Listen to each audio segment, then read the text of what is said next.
Dalam cara-cara pembaruan KUHP terdiri dari beberapa cara, yaitu yang pertama ada kriminalisasi, yaitu cara pembaruan di mana tadinya suatu perbuatan yang dapat dipidana, tetapi karena perkembangan masyarakat menjadi perbuatan yang dapat dipidana atau penciptaan delik baru.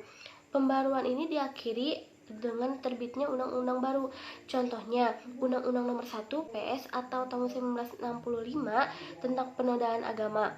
Tetapi terhadap undang-undang ini terdapat kritikan dari Profesor Umar Sano Aji yang mengatakan Undang-Undang Nomor 1 atau tahun 1965 ini Junto 156 KUHP bukanlah delik agama, tetapi delik yang berhubungan dengan agama.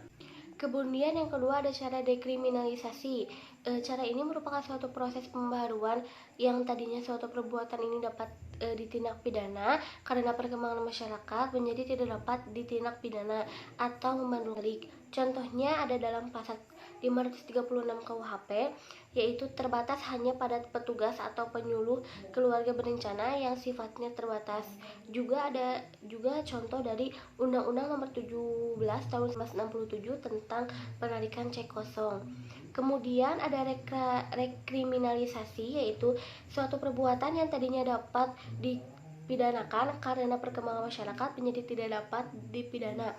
Kemudian karena perkembangan masyarakat pula maka perbuatan tersebut menjadi dapat dipidana kembali. Contohnya Undang-Undang Nomor 17 Tahun 1967 tentang penarikan cek kosong.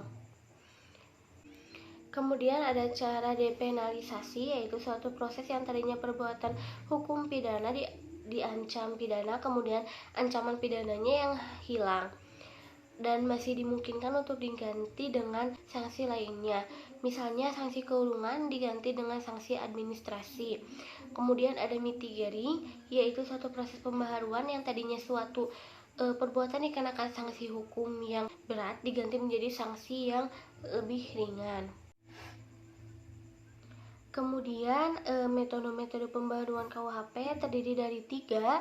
Yang pertama ada evolusi atau evolusionis, yaitu pembaruan yang dilakukan dengan cara menyelipkan peraturan baru atau pasal-pasal dalam KUHP.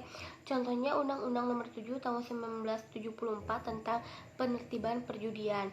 Kemudian ada kompromis, yaitu pembaharuan yang dilakukan dengan cukup menyelipkan dengan cara menyelipkan aturan baru maupun pembuatan peraturan baru. Misalnya Undang-Undang Nomor 4 Tahun 1976 tentang sarana prasarana dalam penerbangan.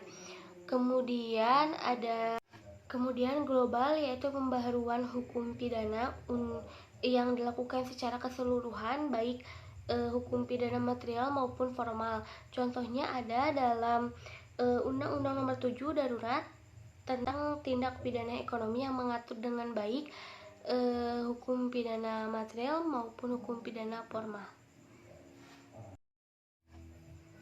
Kemudian ada periodisasi pembaruan hukum pidana, yaitu secara kronologis perubahan, penambahan dan pembaharuan undang-undang hukum pidana yang telah dilakukan terhadap beberapa peraturan di undang-undang di antaranya ada Undang-Undang Nomor 1 Tahun 1946 tentang peraturan hukum pidana, dan yang kedua Undang-Undang Nomor 20 Tahun 1946 tentang